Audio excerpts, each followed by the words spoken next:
चलो, last lecture मध्ये आपण दोन गोष्टी बघितल्या होत्या. एक तर order and degree of A differential equation कसं ओळखायचं ते, ठीक आहे. आणि दुसऱ्या लेक्चर मध्ये बघितलं होतं आपण की डिफरन्शियल इक्वेशन कसं बनवायचं ते. मग तुमच्या लक्षात असं आलं असेल की डिफरन्शियल इक्वेशन बनवण्यासाठी तुम्हाला डेरिव्हेटिव्ह येणं गरजेचं आहे. मग आता डिफरन्शियल इक्वेशन बनवलंय, काय केलंय, डिफरन्शियल इक्वेशन बनवलंय, तर त्याचं सोल्युशन बी करता आलं पाहिजे. तर आज आपण बघणार आहोत काय, सोल्युशन ऑफ डिफरन्शियल इक्वेशन. काय, सोल्युशन ऑफ डिफरन्शियल इक्वेशन. हा, गडबड करू नका, समजलं तर ओके, नाही समजलं तर मी सांगतो, टेन्शन घेऊ नका. ठीक आहे, तर आपण शिकणार आहोत आज काय, सोल्युशन ऑफ डिफरन्शियल इक्वेशन.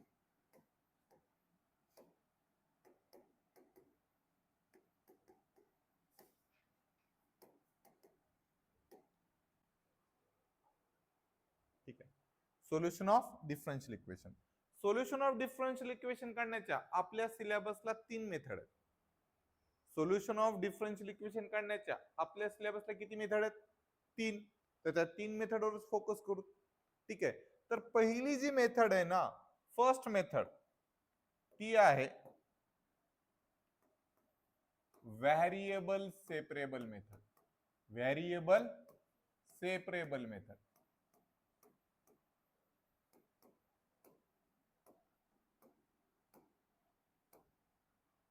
ठीक आहे. दुसरी जी आहे ना, थोडं मी स्पेस देतोय, त्याचं रिझन मी कसं ओळखायचं लगेच सांगणार आहे. दुसरं आहे काय, एक्झॅक्ट डिफरन्शियल इक्वेशन.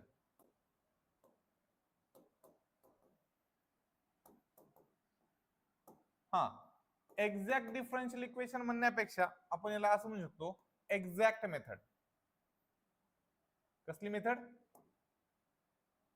हा, एक्झॅक्ट मेथड. आणि तिसरी आहे ती म्हणजे लिनियर डिफरन्शियल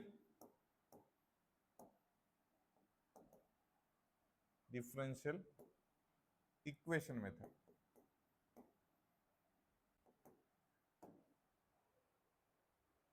तीन मध्ये मी स्पेस दिलाय, त्याचं रिझन सांगतो, कारण मी आज लगेच सांगणार की ओळखायचं कसं, या 3 पैकी कुठल्या टाईपने सोडवायचं, कसं ओळखायचं. आज तर आपण फक्त पहिलाच टाईप शिकवणार, बट ओळखायचं कसं एकदाच सांगितलं तर थोडं पुन्हा रिवाइज करायला आपल्याला सोपं जाते. तर ओळखायचं कसं, तर एक्स आणि वाय व्हेरिएबल असणार आहे त्याच्यात, सगळीकडे एक्स आणि वाय व्हेरिएबल असणार. एक्स अँड वाय व्हेरिएबल जे आहेत ना, एक्स अँड वाय व्हेरिएबल जे आहेत ना, ते काय असतात, इन टर्म्स ऑफ, कसं रे, तुम्हाला आठवतंय का, हा, मल्टिप्लिकेशन और division. X and Y in terms of काय असतात, मल्टिप्लिकेशन और डिव्हिजन मध्ये असतात. विथ कोणासोबत, with dx and dy. dx आणि dy सोबत काय असायला पाहिजेत, एक्स आणि वाय च्या टर्म म्हणले बरं का मी, एक्स आणि वाय च्या टर्म कशा असायला पाहिजेत, मल्टिप्लिकेशन आणि डिव्हिजन मध्येच पाहिजे. तर ते प्रॉब्लेम कशाने सोडवायचं, व्हेरिएबल सेपरेबल.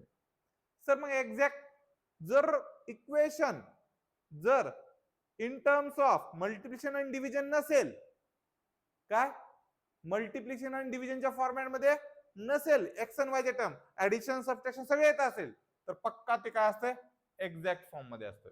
त्याची कंडिशन पुन्हा काय असते की जे काही इक्वेशन आहे त्याला काय कम्पेअर करायचं, mdx plus ndy is equal to 0 सोबत कम्पेअर करायचं, आणि d m by d y is equal to d n by d x असेल तर तो फॉर्म कसा असतो, एक्झॅक्ट फॉर्म मध्ये असतो.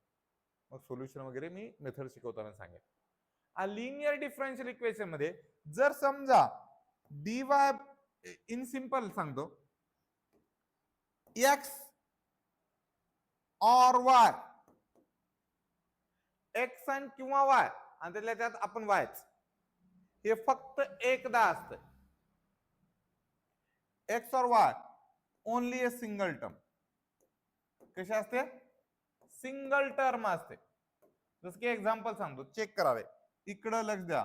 जर dy बाय dx असेल plus tan x into y is equal to something cos x असेल समजा.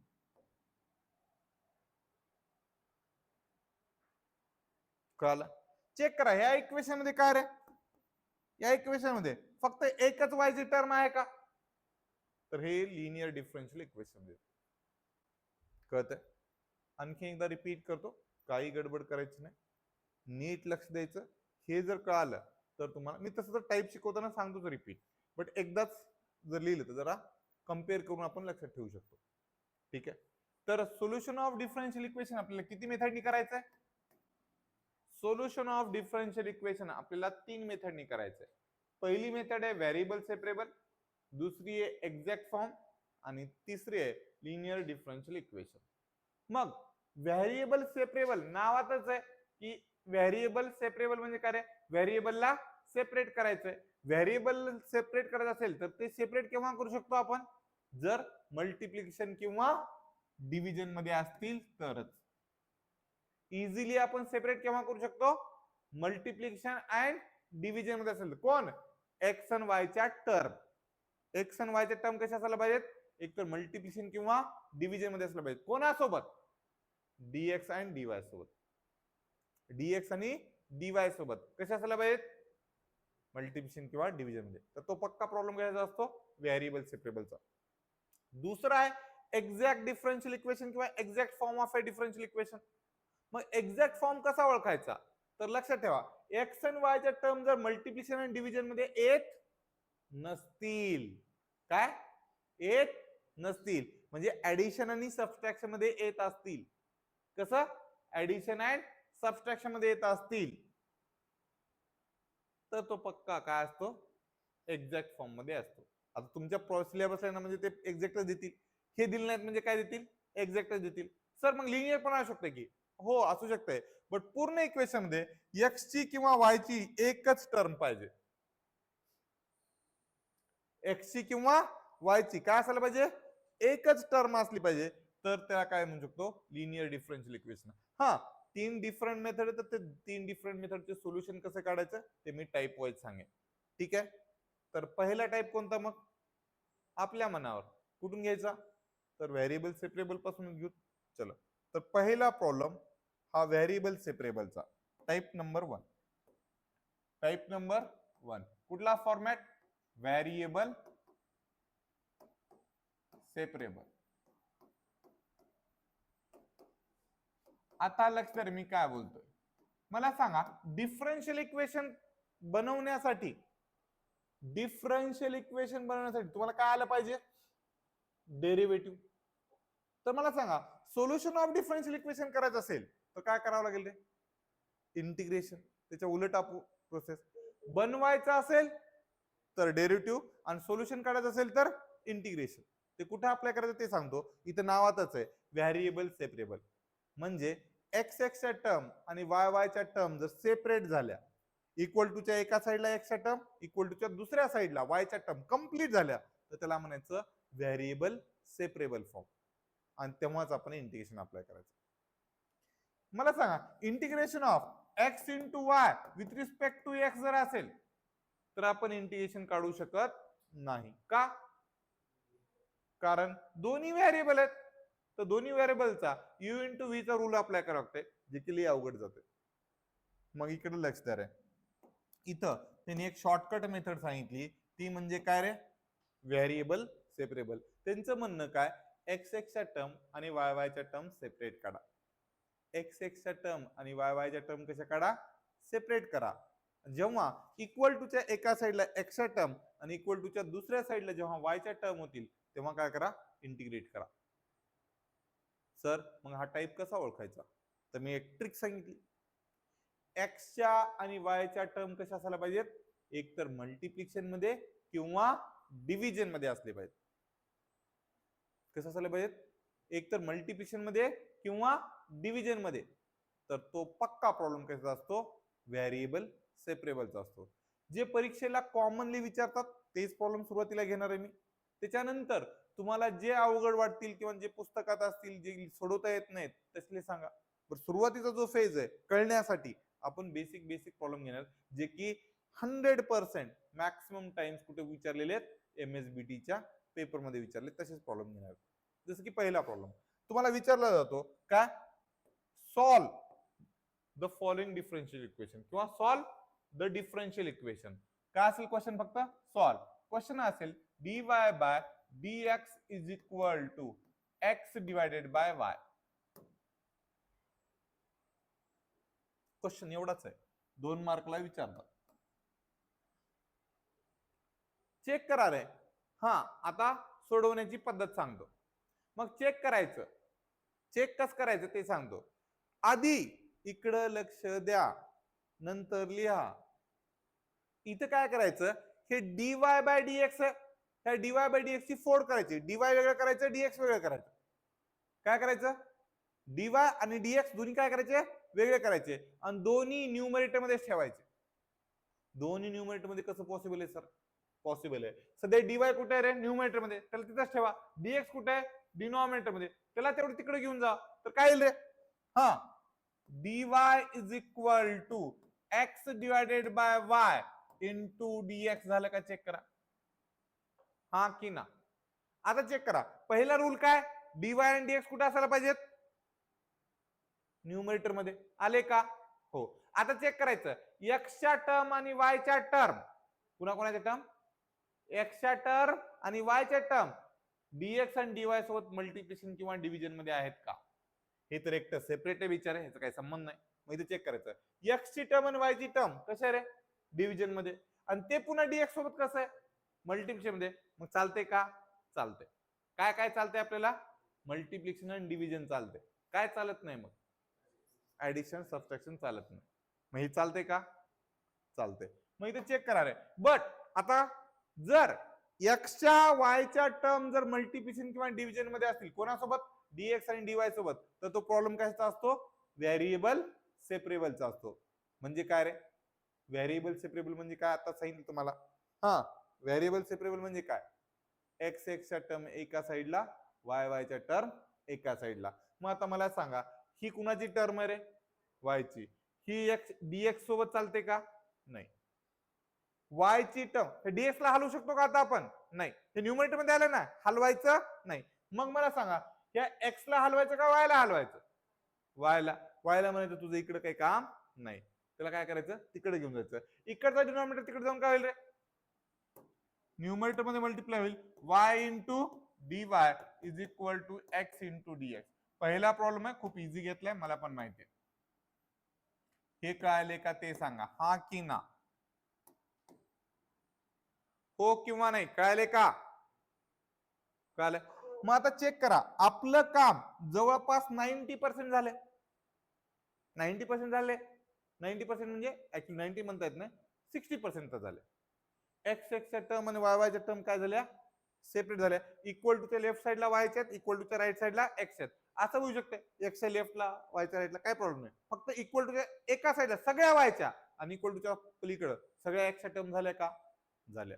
मग काय करायचं, इंटिग्रेटिंग ऑन बोथ साइड करायचं. काय करायचं, इंटिग्रेटिंग ऑन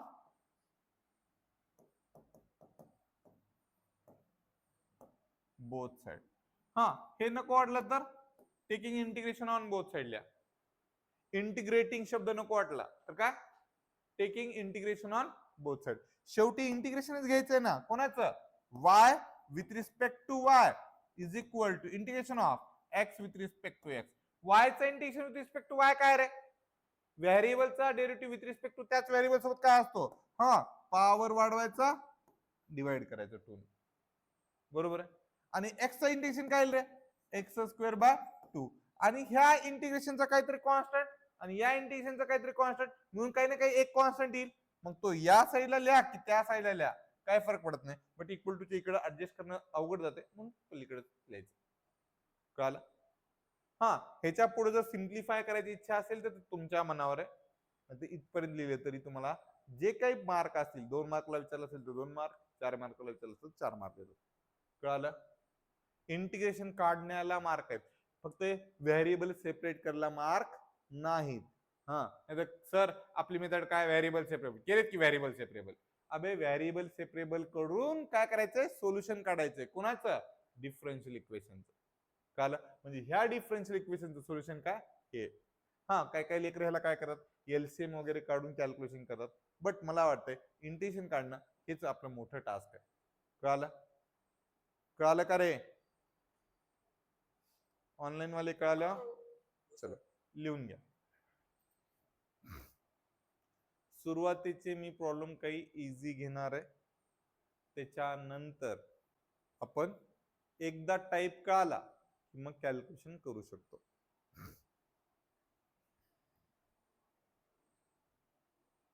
हा, कुणाला काही डाऊट, कुणाला काही अडचण असेल तर विचारू शकता. कुणाला काही डाऊट, कुणाला काही अडचण असेल तर विचारू शकता.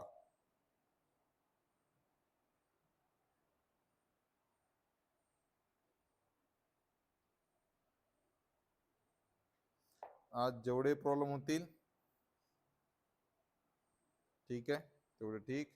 हा, जास्तीत जास्त हा चॅप्टर कुठपर्यंत जाईल म्हणलं मी तुम्हाला, कुठपर्यंत जाईल?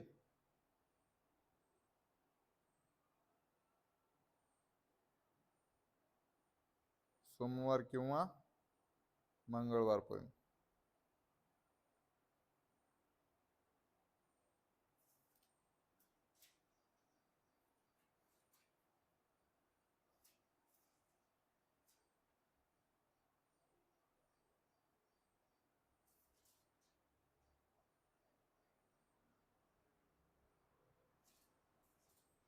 झालं?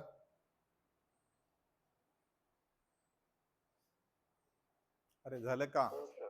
हा, सेकंड जो क्वेश्चन आहे तो सेकंड क्वेश्चन लेक्चर आहे. परीक्षेला दोन पद्धतीने विचारू शकतात. पहिल्यांदा dy bye dx is equal to y by x हा प्रॉब्लेम, आणि और x into dy by sorry x into dy हा minus y into dx is equal to 0 असं विचारू शकतात. किंवा और हे तिन्ही क्वेश्चन एकच आहेत बरं का, x into dy bye dx minus y is equal to 0. किंवा और हे चारही क्वेश्चन एकच आहेत बरं का. पुन्हा म्हणताल सर तुम्ही काय बोलले ते कळत नाहीये. चेक करा चारही क्वेश्चन एकच आहेत का.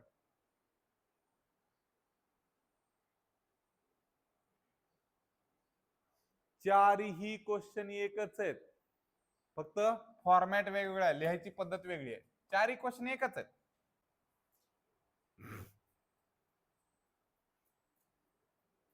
परीक्षेला कुठल्याही फॉर्मॅट मध्ये विचारू शकते. शक्यतो हे किंवा हे प्रिफर केलं जातं. हे पण चालतंय, हे पण चालतंय. मग कुठला क्वेश्चन घेऊ मी? चारही एकच आहेत, पहिलाच घेऊ. बरं, चारही फॉर्मॅट मध्ये चेक करा. एक्स आणि वाय च्या टर्म कशा आहेत? एक्स आणि वाय च्या टर्म डीवाय आणि डीएक्स सोबत रिलेशन काय? चेक करा, चारही फॉर्मॅट बघा. एक्स आणि वाय चं रिलेशन डीएक्स आणि डीवाय सोबत काय? मल्टिप्लिकेशन किंवा डिव्हिजनच आहे का? मग आता मी पहिलाच क्वेश्चन घेणार आहे, इकडचा हा वाला सेम क्वेश्चन आहे तसं, dy bye dx is equal to y divide by x. पहिलं काम काय रे, dx आणि dy ला काय करायचं? सेपरेट करायचं. dx ला तिकडे घेऊन जायचं. मग काय रे, dy is equal to y divide by x with respect to x. dx सोबत कोणाच्या टर्म असल्या पाहिजेत? x च्या. आणि dy सोबत कोणाच्या असल्या पाहिजेत? y च्या. म्हणजे इकडचा y तिकडे जाऊन काय होईल? डिवाइड. म्हणजे काय रे, 1 divide by y with respect to y is equal to 1 by x with respect to x. हे विचारलेत बरं का, 3-3 4 वेळेस विचारलेले म्हणून गेलो. चेक करा वाय वायच्या टर्म आणि एक्स एक्सच्या टर्म सेपरेट झाल्या का? हा मग काय करायचं? Integrating on both side. हा इंटिग्रेटिंग ऑन बोथ साइड. कुणाला कळत नसेल तर विचारा. हा integration of 1 by y with respect to y is equal to integration of 1 by x with respect to x. हा 1 बाय वायचं इंटिग्रेशन कोण सांगते रे? हा log y is equal to 1 by x integration log x. एक लग जरा मी काय बोलतो ते, ह्या दोन इंटिग्रेशनचं काही ना काही कॉन्स्टंट येणार आहे, ते सी लिहायचं. बट इथं थोडीशी ऍडजस्टमेंट करतो. लॉग मध्ये आले दोन्ही उत्तर, तर कॉन्स्टंट सुद्धा काय करायचा? लॉग मध्येच लिहायचा. मला सांगा लॉग सी काय आणि सी काय? कॉन्स्टंटच आहे ना शेवटी. मग आता by using a property log of y is equal to log of m plus log of n. काय असतंय? Log of m into n. Log log cancel, तर y is equal to x into c is your final solution. कळलं? इथे check करा, इथं काय केलं असतं रे? मायनस फक्त पलीकडे घेऊन गेलं असतं, तर हेच इक्वेशन बनलं असतं का? चेक करा याच फॉर्मॅट मध्ये. शेवटी उत्तर तेच येते. संस्कृती आवाज येले बेटा? ती रेणुका कुठे?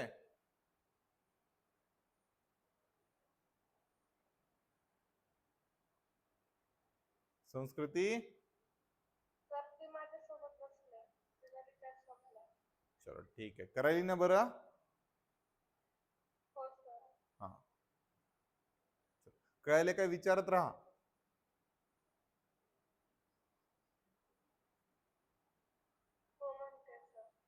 हा ठीक आहे.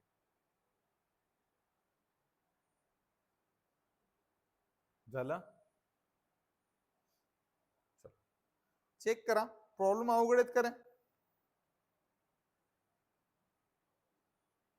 प्रॉब्लेम अवघड आहेत का? हा बिलकुल काय अडचण नाही. चेक कर, हे घेतलं मी dy bye dx equal to y divide by x. कळालं? मग चेक करायचं एक्स आणि वाय च्या टर्म गुणाकारात आणि भागाकारात आहेत का? आहेत, म्हणजे हा व्हेरिएबल सेपरेबल ने सोडवता येते. मग काय करायचं? इकडचा डिनॉमिनेटर मधला dx तिकडे घेऊन जायचा, म्हणजे इथं मल्टिप्लाय मध्ये होते. बट इकडं dx आहे, इकडं dy आहे, तर इकडं फक्त x च्या टर्म आणायच्या, इकडं फक्त y च्या टर्म आणायच्या. इथे x होता म्हणून इकडे ठीक आहे, बट इथे एक्स्ट्रा कोण आहे रे? y. हे y चालते का इकडं? नाही, म्हणून मी काय केलं? लेफ्टला घेऊन आलं. इकडं वर न्यूमरेटर मध्ये होतं, तिकडे जाऊन काय झालं रे? डिनॉमिनेटर मध्ये गेलं. मग चेक कर, वाय वाय च्या टर्म एका साईडला, एक्स एक्स च्या टर्म काय झाल्या? एका साईडला झाल्या, म्हणजे आपले व्हेरिएबल सेपरेट झाले. त्यालाच आपण व्हेरिएबल सेपरेबल म्हणतो. हे व्हेरिएबल सेपरेबल फॉर्म मध्ये आलं की लगेच काय करायचं? Integrating on both side. Integration apply केला 1 divide by y with respect to y, म्हणजे व्हेरिएबल कोण आहे? वाय. वाय चा derivative with respect to y किती येते? 1 न्यूमरेटर मध्ये. डिनॉमिनेटरचा डेरिव्हेटिव्ह जर न्यूमरेटर मध्ये असेल तर उत्तर काय येते? लॉग ऑफ डिनॉमिनेटर, म्हणजे लॉग ऑफ वाय उत्तर आलं. आणि 1 बाय एक्स इंटिग्रेशन काय रे? खालचा डेरिव्हेटिव्ह वर आहे, तर लॉग ऑफ एक्स. आणि कॉन्स्टंट जे तुम्ही सी लिहा की लॉग सी लिहा, काही फरक पडत नाही. बट शक्यतो दोन्ही जर लॉग आले असतील तर उत्तर लॉग सी लिहा. ठीक आहे. मग log m plus log n is equal to काय असते? Log of m into n, म्हणजे log of x into c. कळालं?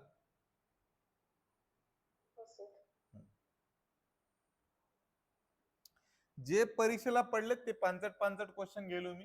हा dy bye dx is equal to 1 plus x square divided by y. मग चेक करा, 1 plus x square ही एक पूर्ण term आहे. 1 प्लस एक्स स्क्वेअर ही पूर्ण टर्म कुणाची आहे? एक्स ची आहे. एक्स ची टर्म आणि वाय च्या टर्म मध्ये रिलेशन काय? डिव्हिजनचं. म्हणजे हा प्रॉब्लेम कशाने सोडवता येते? Variable separable. आता व्हेरिएबल सेपरेबल करण्यासाठी काय करावं लागेल आधी? पहिलं काम डीएक्स ला कुठे घेऊन जायचं?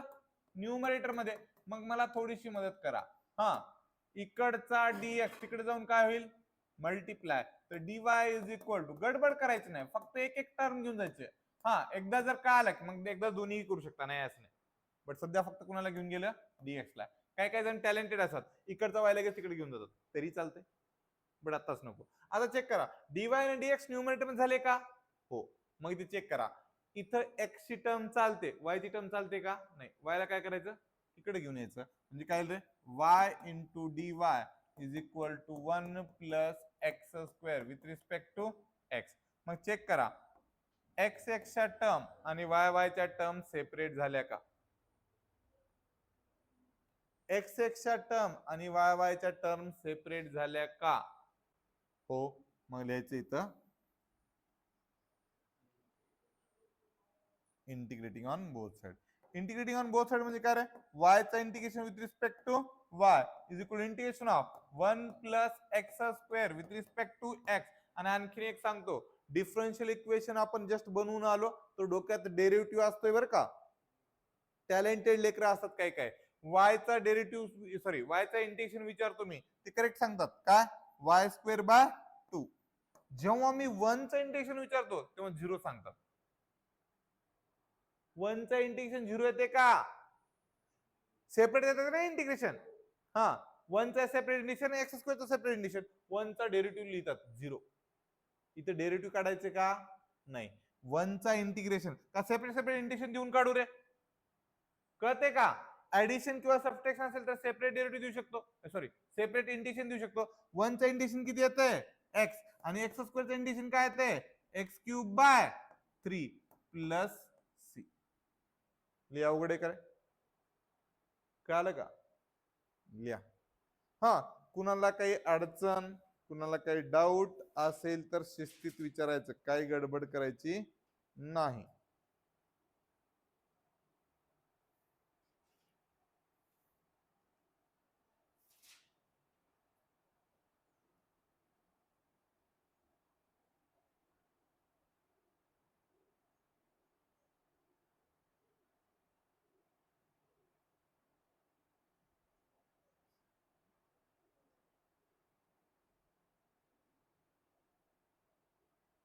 हा झालं, झालं का सांगा मला. लय चिरकुट चिरकुट गणित येत, इट इज व्हेरी चिरकुट चिरकुट देन यू.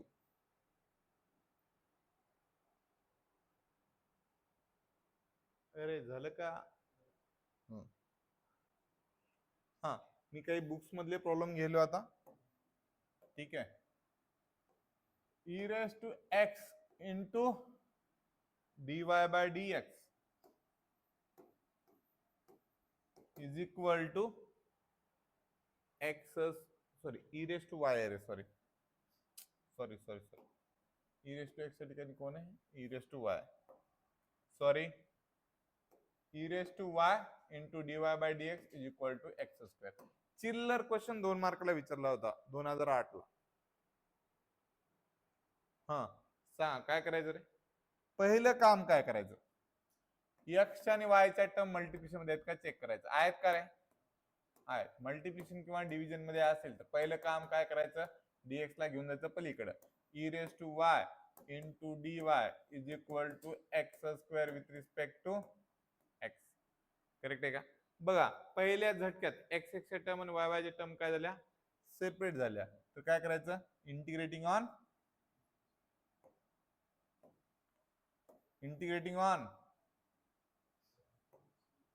हा e raised to y with respect to y is equal to x square with respect to x. सांगा e raised to y चा integration e raised to y is equal to x square चा integration x cube divided by 3 plus c is your final answer. विचारण्यासारखं तर आहे काय question 2 मार्काला, विचारले आरामखोरांनी, चिल्लर गंत झाला.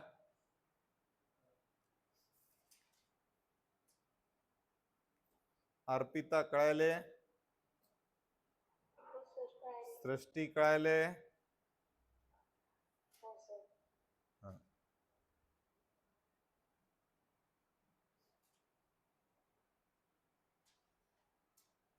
चल नेक्स्ट. हा, कुणाला काही अडचण, कुणाला काही डाऊट, परीक्षेला जे येतात तेच घेलोय मी सध्या. 1 plus x square with respect to Y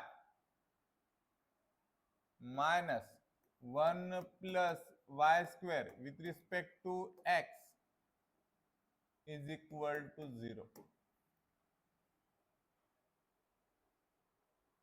मग इथे चेक करा, x च्या टर्म आणि y च्या टर्म dx आणि dy सोबत कसे आहेत. dx आणि dy सोबत म्हणाले, या dx सोबत ही x ची टर्म मल्टिप्लिकेशन मध्ये, या dx सोबत y ची टर्म कशी आहे रे, मल्टिप्लिकेशन मध्ये. म्हणजे पक्का प्रॉब्लेम कशाचा आहे, व्हेरिएबल सेपरेबलचा. मग पहिलं काम करायचं, जे क्वेश्चन आहे त्याला लिहून काढा. काय करणार दुसरं, आपल्याकडे गरिबी हो, दुसरं काय. हा, मग काय करायचं, एक्सक्यूज मी, ही जी निगेटिव्ह टर्म आहे पलीकडे घेऊन जा. काय येईल रे, हा 1 plus x square with respect to y is equal to 1 plus y square with respect to x. इकडची निगेटिव्ह टर्म तिकडे जाऊन काय झाले रे, पॉझिटिव्ह झाली. मग आता चेक करा, एक्स एक्स च्या टर्म आणि वाय वाय च्या टर्म सेपरेट झालेत का, नाही. म्हणजे काय रे, हे डीएक्स सोबत एक्स ची पाहिजे वाय ची आली, आणि या डीवाय सोबत वाय ची पाहिजे होती एक्स आली. मग हे तिकडे घेऊन जाऊन ते इकडे घेऊन या. मला सांग 1 प्लस वाय स्क्वेअर इकडे मल्टिप्लिकेशन मध्ये, तिकडे जाऊन काय होईल रे,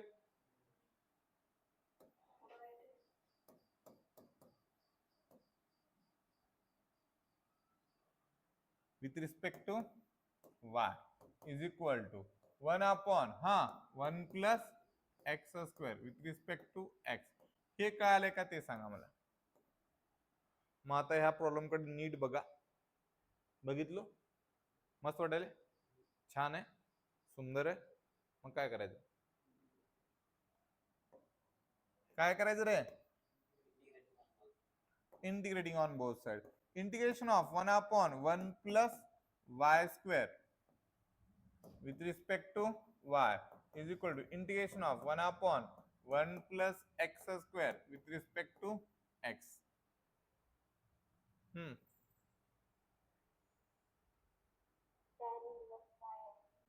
चलो, आनंद वाटला.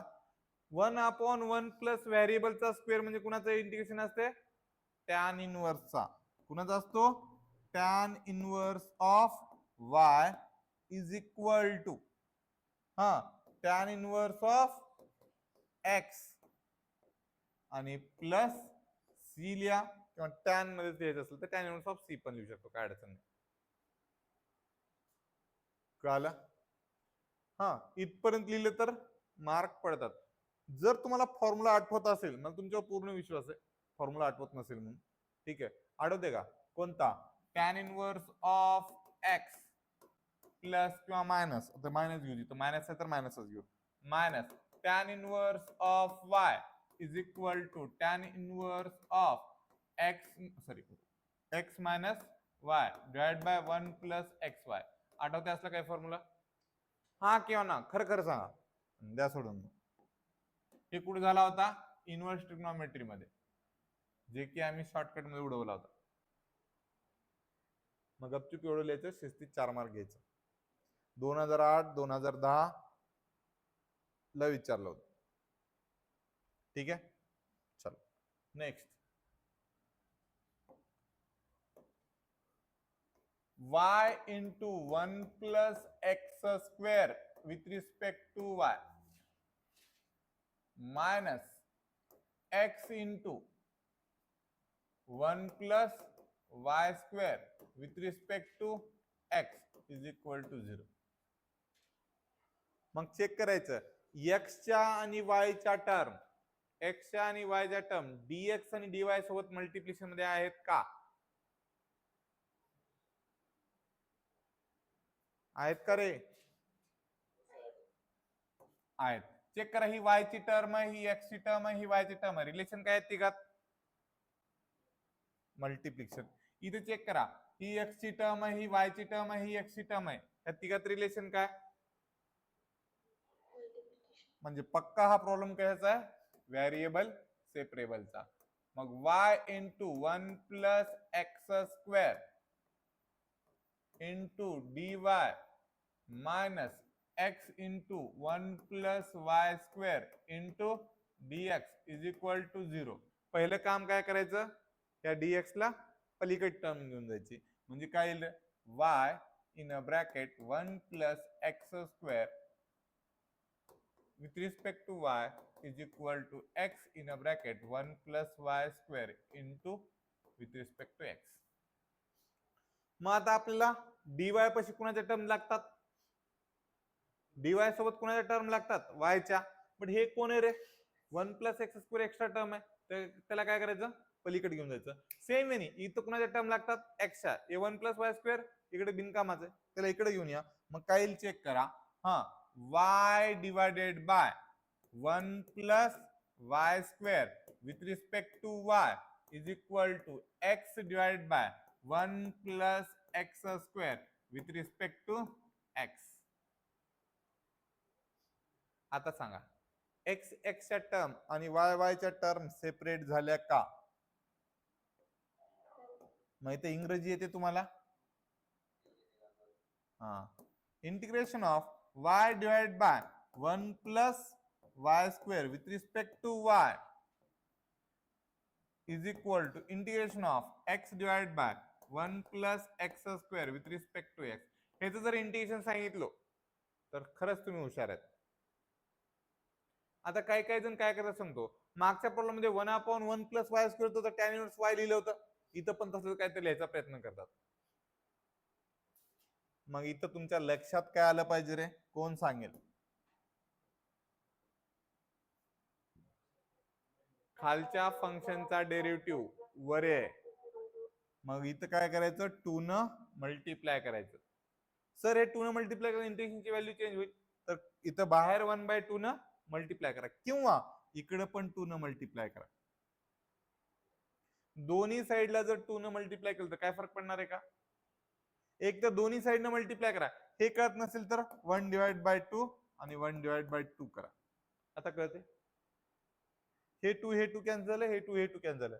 बट दोन्ही साइडचं 1/2 काय होईल, दोन न डायरेक्टली मल्टिप्लाय करा ना, लेफ्ट साइडला 2 न मल्टिप्लाय करा, राईट साइडला 2 न मल्टिप्लाय करा. इक्वेशनला काय फरक पडणार आहे का? नाही. मग मला उत्तर सांगायचं काय ते, log of 1 plus y square is equal to log of 1 plus x square. आणि मी आताच सांगितलं, दोन्ही उत्तर जर लॉग मध्ये आलं तर कॉन्स्टंट सुद्धा काय करायचं.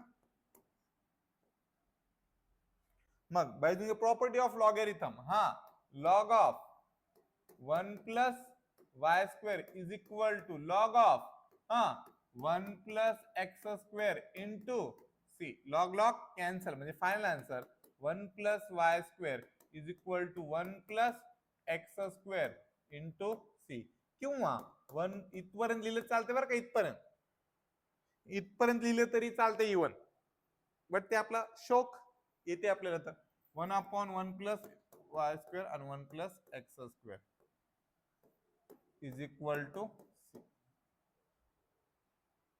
HW देऊ का रे, HW?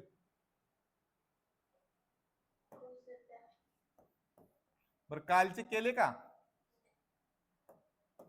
खरं सांगा, तुम्हाला M2 ची शपथ.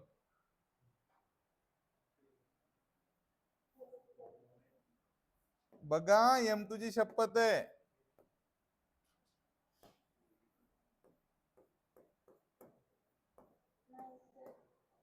आणि एक लक्षात ठेवा, तुम्ही जर खोटी शपथ खाल्लो ना तर परीक्षेमध्ये काय आठवत नाही बघा सांगायलो.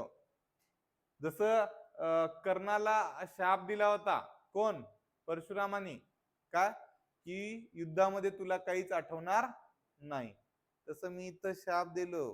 केव्हा, जर तुम्ही खोटं बोललात तर, खरं बोललात तर नाही.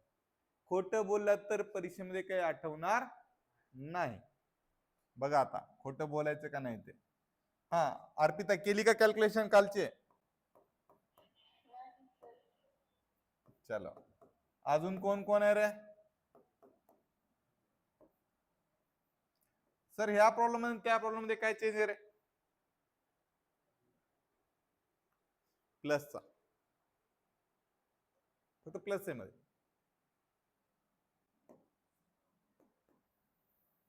हा, अजून कोण कोण केलं नाही खरं खरं सांगा मला.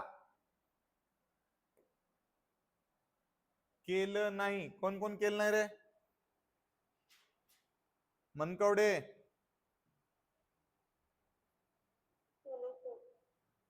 चला.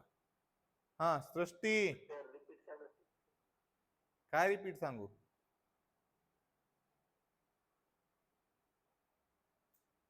होमवर्क रिपीट सांगू का काय सांगू?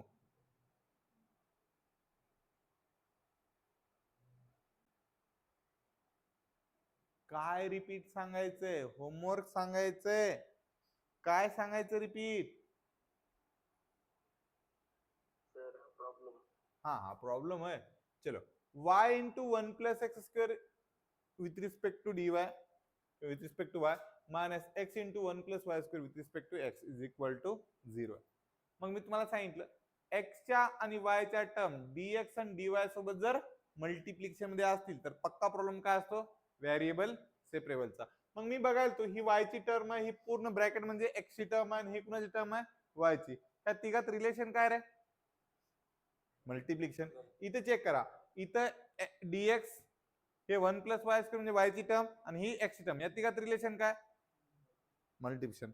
असं जर समजा मल्टिप्लिकेशन असेल x आणि y टर्म जर dy आणि dx सोबत, dy सोबत वेगळं आणि dx सोबत वेगळं जर मल्टिप्लिकेशन मध्ये असतील तर पक्का प्रॉब्लेम कायचा असतो? व्हेरिएबल सेपरेबलचा.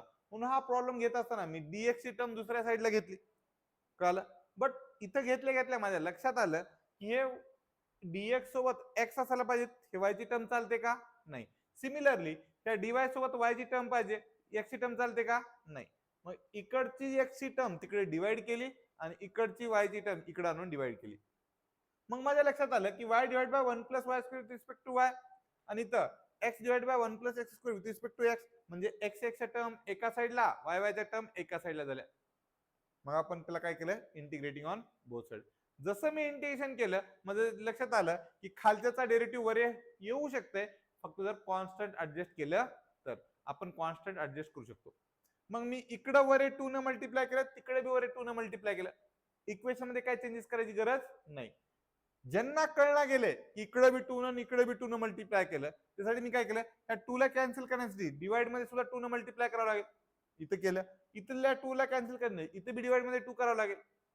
मग इकडचा 1/2 तिकडे जाऊन काय येईल रे? मल्टिप्लाय मध्ये येईल. 2 2 काय होईल? पुन्हा कॅन्सलच. म्हणजे इकडचा 1/2 तिकडचा 1/2 मी लगेच कॅन्सल केला.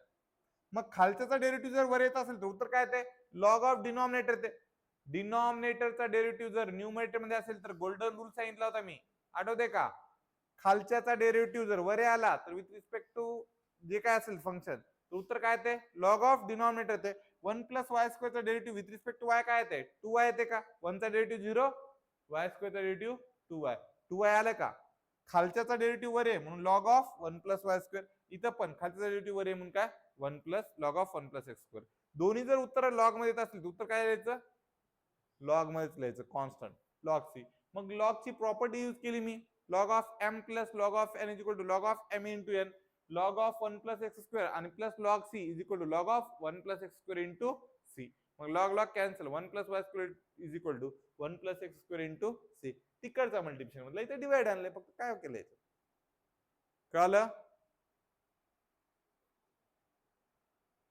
कळलं का? काही रॉकेट सायन्स आहे का याच्यात? कळलं का?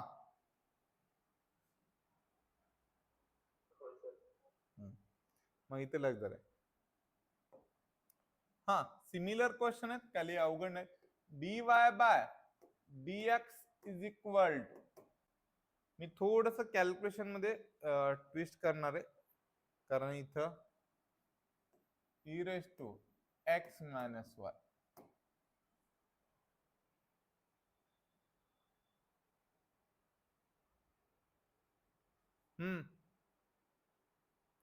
सर आता कळणार गेले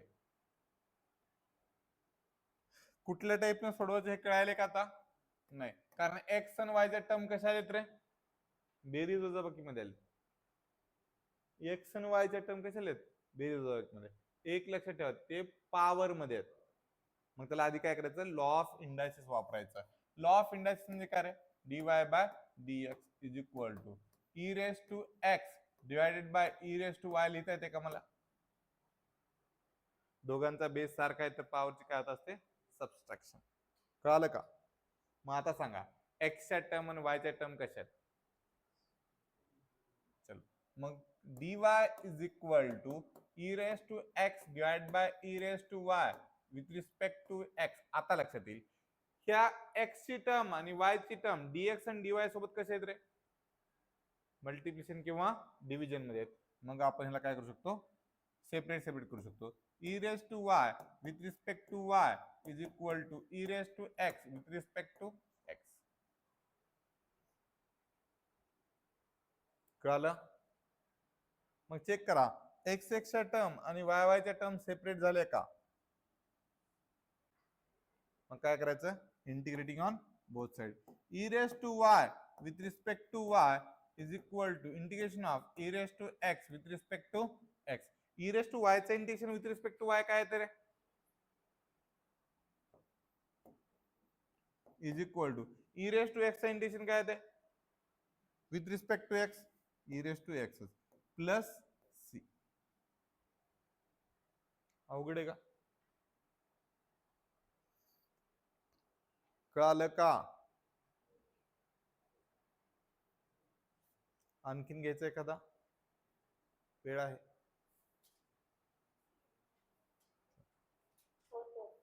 हा कुणाला काही डाऊट कुणाला काही अडचण असेल तर विचारू शकता. ठीक आहे.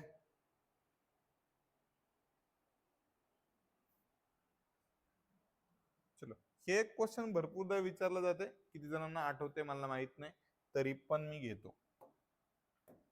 फॉर्म्युले इंटिग्रेशनचे आठवायला पाहिजे. 1 minus x in square root of 1 minus x square with respect to y minus in square root of 1 minus y square with respect to x is equal to 0. मग चेक करा एक्स ची टर्म आणि Y च्या term मध्ये relation काय with respect to dx आणि dy. तर पक्का तुमच्या लक्षात येईल की मल्टिप्लिकेशन मध्ये आहे. मी लिहितो वाटलं तर. चेक करा in square root of 1 minus x square कुणाची टर्म आहे रे एक्स ची. त्याचं रिलेशन dy सोबत काय मल्टिप्लिकेशन मायनस तर minus in square root of 1 minus y square ही टर्म कुणाची आहे रे वाय ची. त्याचं dx सोबत रिलेशन काय मल्टिप्लिकेशन. चालते का. म्हणजे हा कुठल्या फॉर्मॅट मध्ये सोडवता येते व्हेरिएबल सेपरेबल. मग त्यासाठी आधी त्याला पलीकडे घेऊन जा म्हणजे काय येईल in square root of 1 minus x square with respect to y is equal to in square root of 1 minus y square with respect to x. मला सांगा dy bye dx sorry dy आणि dx कसे आले numerator मध्ये. या dy सोबत काय पाहिजे रे y ची टर्म. इथं कोण आहे x ची टर्म. या dx सोबत कोण पाहिजे कोण आहे y ची टर्म. ह्याला इकडं आणि याला तिकडं घेऊन जा. मग तुमच्या लक्षात येईल 1 divided by in square root of 1 minus x अबे y square sorry with respect to y is equal to 1 upon in square root of 1 minus x square with respect to x. आता चेक करा रे x x च्या term आणि y y च्या term separate झाल्या का. English काय लिहायचं माहितीये तुम्हाला काय लिहायचं रे हा इंटिग्रेटिंग ऑन बोथ साइड. ह्याचं जर इंटिग्रेशन तुम्ही सांगितलात मला तर मला खरंच आनंद होईल. किती जणांना आठवते बघू नाहीतर मी तर सांगणारच आहे.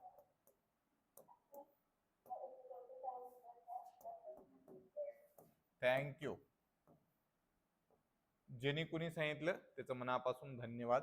चेक करा 1 upon in square root of 1 minus व्हेरिएबलचा स्क्वेअर असेल तर पक्का काय असते sine inverse of y is equal to याचं काय रे sine inverse of x plus c is your final answer.